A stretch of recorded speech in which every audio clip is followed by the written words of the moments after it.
The glass walls of the boardroom seemed to hold their breath. 10 men in identical gray suits stare at me, their faces a mixture of confusion and thinly veiled contempt. My husband, Mark, stands at the head of the table, his knuckles white where he grips the back of his chair. The air is thick with the smell of expensive coffee and betrayal. A muscle ticks in his jaw, the only sign of the storm raging behind his perfectly composed mask. He looks at me, really looks at me, for the first time in years. And he doesn't see his wife. He sees a ghost. Or maybe a monster. His voice, usually so smooth and confident, is a low, dangerous rasp. What is the meaning of this, Clara? This is a closed meeting. I place my leather-bound folder on the polished mahogany. The sound is a soft, final thud in the cavernous silence. I don't open it. Not yet. I just let it sit there, a dark promise between us. I believe I have a right to be here, I say, my voice steady, betraying none of the tremor in my hands. Considering I now own a controlling interest in this company. If you've ever felt invisible, only to realize that was your greatest strength, tell me about it in the comments below. I read every single one. And if this is your first time here, please subscribe. It helps me share these stories more than you can imagine. 5 years ago, the only thing I owned was a heart full of foolish hope. We were sitting in the plush office of Mark's lawyer, a man whose smile never quite reached his eyes. The room was all dark wood and leather, smelling of old money and sealed fates. We were there to sign our prenuptial agreement. His idea, of course. He'd called it financial housekeeping, a smart move to protect the company he was building, a company he called Our Future. I was a painter back then. My hands were always stained with ultramarine blue and cadmium yellow. I saw the world in color and light, not in clauses and subsections. The thick stack of paper felt cold and alien in my hands. It was a document that planned for the end before we had even begun. He'd been so charming about it, so reasonable. "It's just a piece of paper, baby," he'd said, his hand warm on my knee. "A formality. For the investors. It will never matter for us." I wanted to believe him. I loved the version of him that said those words. But a small, cold voice, a voice I had learned to ignore for the sake of peace, whispered a warning. So I looked at the lawyer, Mr. Davies, and I asked for something of my own. "I want to add a clause," I said, my voice sounding small in the big, important room. Mark squeezed my knee, a gentle warning. "Clara, we discussed this." "It's standard, I know," I said, finding a sliver of courage. "But this is important to me." "I want a loyalty clause." Davies raised a perfectly groomed eyebrow. Mark's hand tightened on my knee. "A what?" "A loyalty clause," I repeated, feeling the heat rise in my cheeks. "It's simple. It just says that the entire agreement is predicated on mutual fidelity. If that trust is broken, then the protections afforded to the primary asset holder become void." I tried to sound like I knew what I was talking about, using words I'd looked up the night before. And then it happened. Mark laughed. It wasn't a kind laugh. It was sharp and dismissive, a sound that echoed off the leather-bound law books lining the walls. It was the sound of a man who thought I was being cute, sentimental, a little bit foolish. "A loyalty clause," he chuckled, shaking his head as if I were a child asking for a pony. "Baby, this isn't a romance novel. This is a business contract." He turned to Davies, sharing a look of masculine amusement. "My wife, the romantic." Davies offered a thin, professional smile. "It's unorthodox, Mrs. Henderson." I felt my spine stiffen. The heat in my cheeks turned to ice. It wasn't a joke. It wasn't the romantic fantasy. It was a single, desperate plea for my own heart's protection. "I'm not asking for it to be orthodox," I said, my voice low and even. "I'm asking for it to be included." Mark's smile faded. He saw I was serious. His eyes hardened. "Clara, you're being ridiculous. It's insulting. Do you not trust me?" "Trust is the foundation of our marriage," I said, quoting something I'd once heard. "This just puts it in writing," he sighed, a long, exasperated sound. He was annoyed. He saw this as a roadblock, a silly feminine emotion getting in the way of his efficient, masculine world. He looked at Davies, then back at me. He was calculating the cost of the argument versus the cost of appeasing me. Appeasing me was faster. Fine, he snapped, his voice tight. Put in the ridiculous clause. Whatever makes you happy, he waved a dismissive hand at the lawyer. Draft it up, Davies. In case of infidelity, she gets the damn dog, whatever. He thought it was a joke. He thought it was meaningless. He signed the paper without a second thought, his signature a confident, arrogant scrawl. I watched the ink dry, and that small, cold voice inside me didn't whisper this time. It spoke. It said, remember this moment. Remember the sound of his laugh. The first year was a blur of champagne and blueprints. Aperture, his tech company, was his entire world, and I willingly became a citizen of it. I gave up my studio, my paints, my canvases. There wasn't time. There were investor dinners to host, speeches to help him write, employee parties to plan. I was the silent partner, the one who smoothed the egos he bruised, who remembered the names of his clients' children, who made our sterile, modern house feel like a home he could briefly recharge in before returning to the war room. I convinced myself this was a partnership. He built the empire. I built the life that supported it. He was brilliant, I never denied that. He could see market trends years before anyone else. He had a charisma that could charm money out of the most cynical venture capitalists. But he was also reckless. He saw people as assets or obstacles. There was no in-between. I was, I believed, an asset. The perfect corporate wife. I wore the right clothes, said the right things, and stood by his side, smiling, a perfect accessory to his success. But slowly, imperceptibly at first, the foundation began to crack. The late nights became more frequent. The business trips stretched from days into weeks. When he was home, he was a phantom, his face illuminated by the cold blue light of his phone, his mind a million miles away in boardrooms and code. He stopped talking to me about the company. When I'd ask, he'd pat my head and say, "Don't you worry your pretty little head about it." The man who once called Aperture our future now spoke of it as my legacy. I was being quietly, efficiently, written out of the narrative. I tried to talk to him. I'd wait up, wearing something he used to love, and when he finally walked through the door, smelling of stale coffee and the city, I'd try to connect. "Mark, we need to talk. I feel like we're drifting apart." He would sigh, that same exasperated sigh from the lawyer's office. "Clara, I'm building an empire for us. I'm under incredible pressure. The least you could do is be supportive, not add to my stress." My feelings were stress, my needs were an inconvenience. The distance between us grew into a chasm, and I was standing on one side, he on the other, and the bridge between us was crumbling. I started to notice things. Small things at first. A receipt from a restaurant I'd never been to, tucked into his coat pocket. 2 glasses on the bill. The scent of a perfume that wasn't mine lingering in his car. It was a sweet, cloying scent, something young and cheap.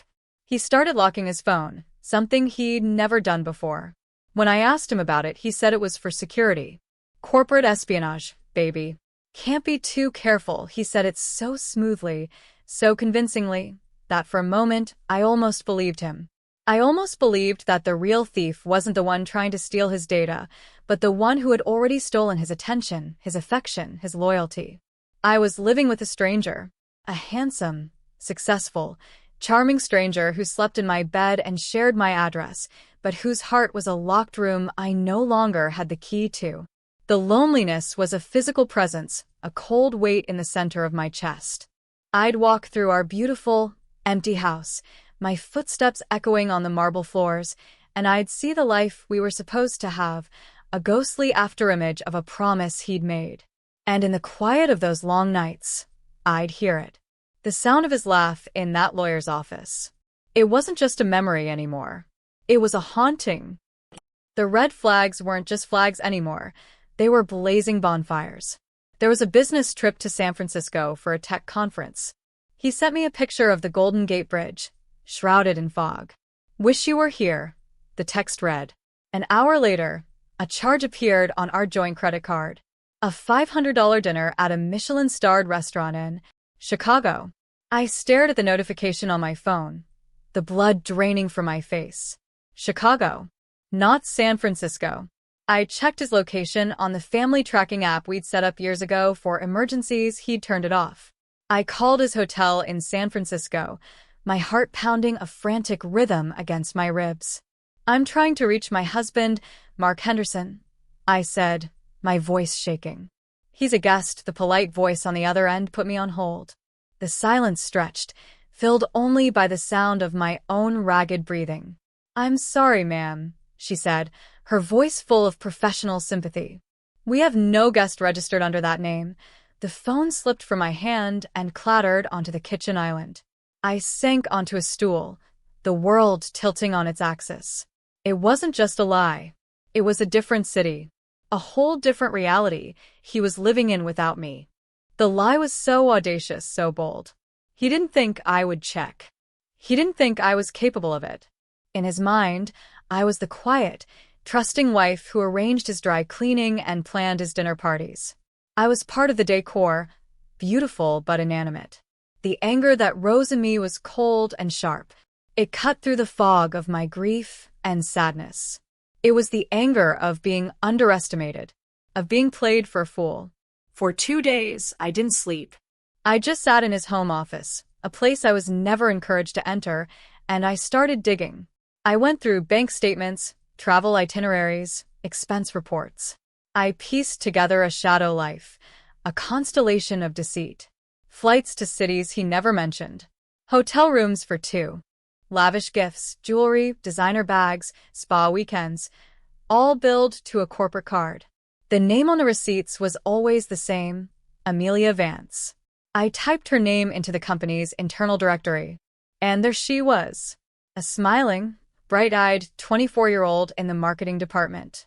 I recognized her. I'd met her at the company Christmas party. I'd even told her I liked her dress. She'd smiled and thanked me, her eyes flitting over my shoulder to where Mark was holding court. I remembered the way he had introduced her. "This is Amelia, our new marketing prodigy. A real rising star."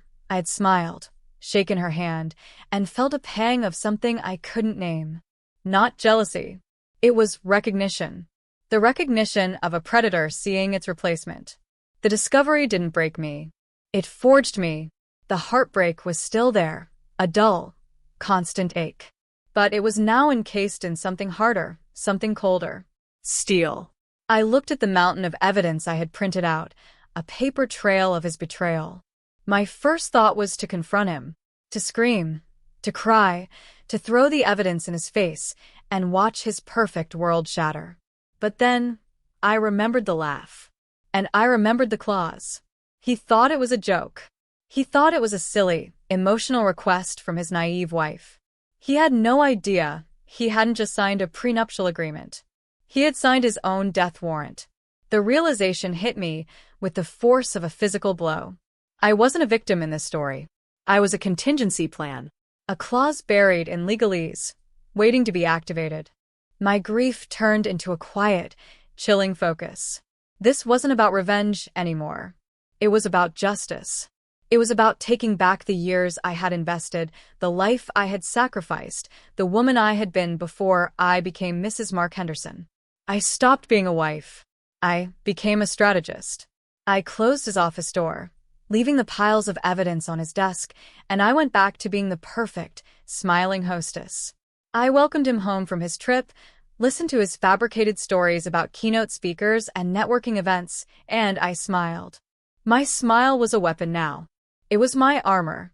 He saw my compliance and mistook it for ignorance. He saw my silence and mistook it for acceptance. He had no idea he was living with the architect of his downfall. I lived a ghost life for 3 months. I moved through my days with a serene, almost detached calm that terrified me. I hosted dinner parties, my laughter light and effortless as I served wine to the very board members who would soon be answering to me. I sat across the table from Mark, listening to him talk about quarterly projections and stock options, my mind a cold, whirring machine, cross-referencing his words with the secret spreadsheets I kept on a hidden drive. He was more than just cheating on me. He was poisoning his own company. The affair with Amelia wasn't just a personal failing, it was a corporate liability. I discovered he had promoted her twice in 1 year, over more qualified candidates. Her salary was inflated, her expense account a black hole of personal luxuries disguised as business costs. He was using Aperture as his personal piggy bank to fund his affair. He was funneling company resources into a new marketing project she was leading, a vanity project with no clear return on investment, just a way to keep her close and stroke her ego. He was putting the company, the very entity he claimed to be protecting with our prenup, at risk. The irony was so bitter, it almost made me laugh. He had demanded the prenup to protect his asset, and now his own behavior was the single greatest threat to it. The weight of this double life was crushing. Some nights, I'd lock myself in the guest bathroom and just sit on the cold tile floor, my hands pressed against my mouth to stifle the sobs. The grief was a tidal wave, pulling me under. I mourned the man I thought I'd married. I mourned the future I thought we would have. I mourned the years of my life I had poured into his dream, only to find it was built on a foundation of lies. But then the wave would recede, and the cold, hard shore of my resolve would remain. I would stand up, splash cold water on my face, and look at the stranger in the mirror. Her eyes were different now. The soft, hopeful light was gone, replaced by a glint of polished stone. One night, he came home late, smelling of her perfume and expensive whiskey. He was in a good mood, flushed with a recent victory, a new round of funding, a successful product launch. He found me in the kitchen reading. He came up behind me, wrapping his arms around my waist, his chin resting on my shoulder.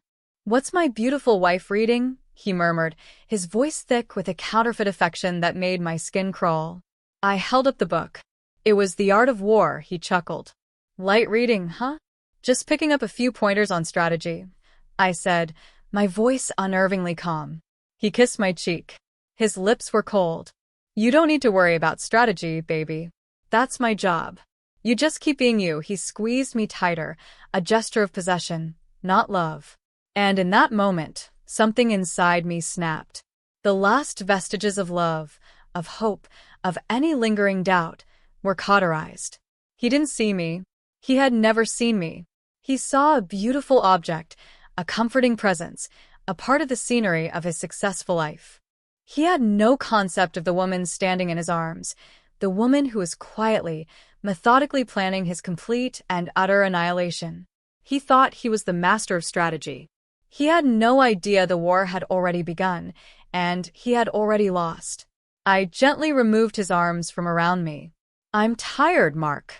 I'm going to bed." He let me go, already distracted by the glowing screen of his phone. As I walked up the stairs, I didn't look back. There was nothing left to see. The next morning, I made an appointment. Not with a divorce lawyer, with the most ruthless corporate litigator in the city. Her name was Evelyn Reed, and they called her the Shark. I walked into her office, a steel and glass fortress overlooking the city, and I didn't cry. I didn't rage. I opened my leather folder and laid out the evidence, piece by piece. The credit card statements, the hotel receipts, the flight itineraries, the internal emails detailing Amelia's undeserved promotions, the budget reports for her vanity project. I laid it all out with the calm precision of a surgeon. Evelyn Reed watched me, her face impassive. She was a woman in her late 50s, with sharp eyes that missed nothing. When I was done, I pushed one final document across the table. Our prenuptial agreement, open to the page with the loyalty clause. I pointed to the paragraph, to the lines Mark had laughed at. Evelyn read it. Then she read it again.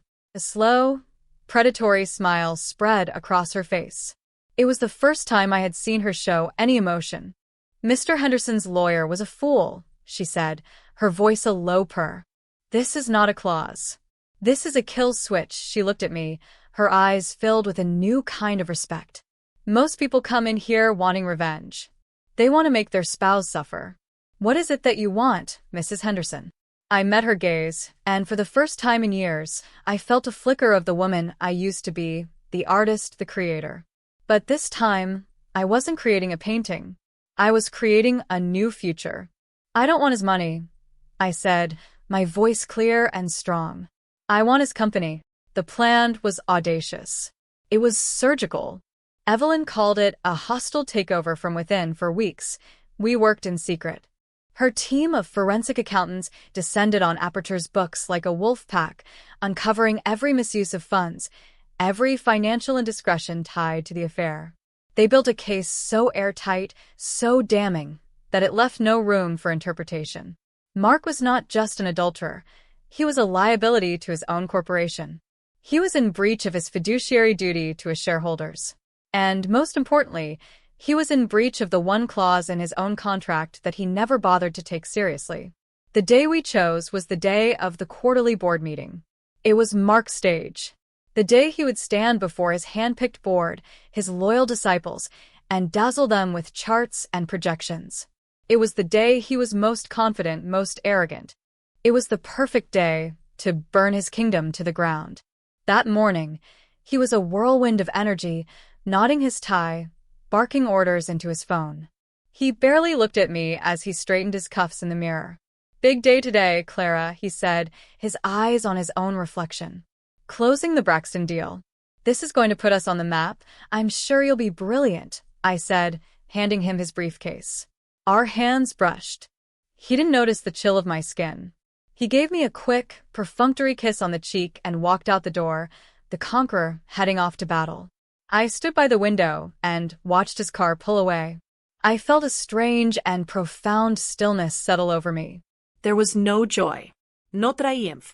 Just a quiet, resolute sadness for the man he could have been, for the life we could have had. And then I got dressed. I put on a charcoal gray suit, the kind of armor I had seen the women in his world wear. I pulled my hair back into a severe knot. I looked at myself in the mirror, and the woman who stared back was a stranger. She was cold, she was focused, and she was ready. I picked up my own briefcase, the leather folder with its dark promise tucked safely inside, and I walked out the door. My car followed his, keeping a safe distance. I watched him stride into the gleaming glass tower of Aperture, his head held high, completely oblivious. He was walking into a boardroom. I was walking into my future. The receptionist looked up, surprised to see me. "Mrs. Henderson, can I help you?" "I'm here for the board meeting," I said, my voice leaving no room for argument. I didn't wait for a response. I walked past her, down the long, silent corridor towards the glass-walled room where my husband was holding court. I could hear the low murmur of his voice, confident and commanding. I paused at the door, my hand on the handle, my heart a cold, heavy drum in my chest. I took a deep breath. I thought of his laugh, and I pushed the door open. And that is when the world stopped. The 10 men in their suits fell silent. Mark's words died in his throat. He stared at me, his face a mask of disbelief. "What is the meaning of this, Clara?" "This is a closed meeting." His voice was a whip crack in the silence, an attempt to re-establish control. But the control was gone. It was mine now. I walked to the table and placed the folder on the mahogany. "I believe I have a right to be here," I said. Considering I now own a controlling interest in this company, a nervous chuckle rippled through the room. They thought I was hysterical. A scorned wife having a public breakdown. Mark's face darkened with fury and embarrassment. "Clara, you're making a scene. We will discuss this at home." "Security," he barked, looking towards the door. But before anyone could move, Evelyn Reed walked in, flanked by 2 of her associates. She placed her own, much thicker, briefcase on the table. "That won't be necessary, Mr. Henderson," she said, her voice cutting through the tension like a shard of ice. "My client is not leaving."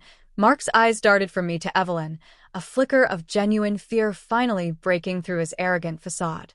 "Who the hell are you?" I'm Evelyn Reed. "I'm Mrs. Henderson's counsel," she said. "And we are here to enforce the terms of your prenuptial agreement." Mark actually laughed. A choked, incredulous sound. "The prenup? You're bringing up the prenup now? This is a boardroom, not a divorce court. Get out." "On the contrary," Evelyn said, opening her briefcase. "This is precisely the right venue." And then we began. For the next hour, Evelyn and I laid out his betrayal with cold, brutal efficiency. We didn't present it as a marital issue. We presented it as a corporate one. We showed them the evidence. The travel receipts to Chicago, not San Francisco. The hotel bills for two. The jewelry store receipts on the corporate card. We showed them Amelia Vance's inflated salary, her unearned promotions. We showed them the budget for her vanity project, a multi-million-dollar black hole that was draining resources from a key R&D department. With every slide, with every piece of paper that landed on the table, the color drained from Mark's face. The board members shifted in their seats, their expressions turning from confusion to shock, then to cold, calculating anger. They weren't looking at a cheating husband. They were looking at a CEO who had jeopardized their investments, who had exposed the company to lawsuits and scandal through his recklessness. Finally, Evelyn produced the prenup. She projected the loyalty clause onto the large screen at the end of the room. The words were stark and undeniable. In the event of a material breach of fidelity by Mark Henderson, his entire ownership stake, currently 90% of all shares in Aperture Incorporated, shall be immediately and irrevocably transferred to Clara Henderson. Silence. A deep, profound, suffocating silence. Mark stared at the screen, his mouth slightly agape. He looked like he was reading a foreign language. He looked at me, his eyes wide with a dawning horror. "You can't," he whispered, the sound barely audible. "You can't do this, then." The whispers turned into a scream. A raw, primal sound of pure, unadulterated rage and disbelief. No. "You can't do this to me. I built this. It's mine." He lunged across the table, his face contorted, but Evelyn's associates stepped in his way. He was a caged animal, cornered and terrified. The boardroom, his kingdom, had become his prison. The board members just watched, their faces grim. They were businessmen. They understood contracts. They understood liability. And they understood that the man screaming in front of them was no longer in control. Evelyn slid a final document across the table. "This is the transfer of ownership agreement. It has already been executed, based on the terms you yourself signed, Mark. It's over." He collapsed back into his chair, all the fight gone out of him. He was broken. He just stared at me, his eyes pleading, searching for the soft, forgiving woman he had married. But she was gone. All he saw was the cool, calm gaze of the new CEO of Aperture. The woman who had taken his laughter and turned it into her foundation. The aftermath was a quiet storm. Mark was escorted from the building, a ghost in his own kingdom. Amelia Vance was fired the same day, her termination paperwork citing misuse of company funds. The news sent shockwaves through the company and the industry. The narrative they spun was a quiet, dignified one. Mark Henderson had stepped down for personal reasons, and I, a silent partner from the beginning, was stepping in as interim CEO. The board, seeing the mountain of evidence against Mark and the ironclad legality of my position, fell in line. They were pragmatists. Their only loyalty was to the bottom line, and I had just saved them from a CEO whose personal recklessness was a catastrophic liability. The first few months were the hardest of my life. I worked 18-hour days, fueled by coffee and a cold, burning determination to prove myself. I had to learn a decade's worth of business in a matter of weeks. I faced skepticism, resentment, and outright hostility from executives who saw me as nothing more than the vengeful ex-wife. They tested me, they challenged me, they waited for me to fail. But they underestimated me. Just like he did. They didn't know about the years I had spent as his sounding board, the business plans I had helped him draft, the investor pitches I had helped him refine. I knew the company, its strengths and its weaknesses, better than anyone. I cut the fat. I dismantled Amelia's vanity project and reallocated the funds to the engineers, the real heart of the company. I promoted the people Mark had overlooked, the quiet, competent ones he had deemed not charismatic enough. I was not my husband. I didn't rule by charisma and fear. I ruled by competence and respect. Slowly, painstakingly, I earned it. The company stabilized, then it began to grow. Our profit margins improved. Our new product line, one that Mark had dismissed as too niche, became a market leader. I found a strength in myself I never knew I possessed. The artist in me hadn't died. She had just found a new canvas. I was building something real, something strong, something of my own. I never saw Mark again. I heard he moved to the West Coast, tried to start a new venture, but it failed. His reputation was ruined. No investor would touch him. The charisma that had once been his greatest asset was now just a hollow echo. Sometimes, late at night, when the office is quiet and the city lights twinkle below, I think about him. I don't feel anger anymore. I don't even feel hatred. I feel a profound and aching sadness for the man who had everything and threw it all away because he couldn't see the value in what was right in front of him. He built a kingdom on a foundation of lies. Now, I'm rebuilding it on a foundation of truth. He laughed at me once, in a room that smelled of leather and arrogance, because he thought my heart was a weakness. He never understood that it was the source of my strength. And I know, wherever he is, he's not laughing anymore. Thanks for being here. Subscribing helps bring more of these stories to life.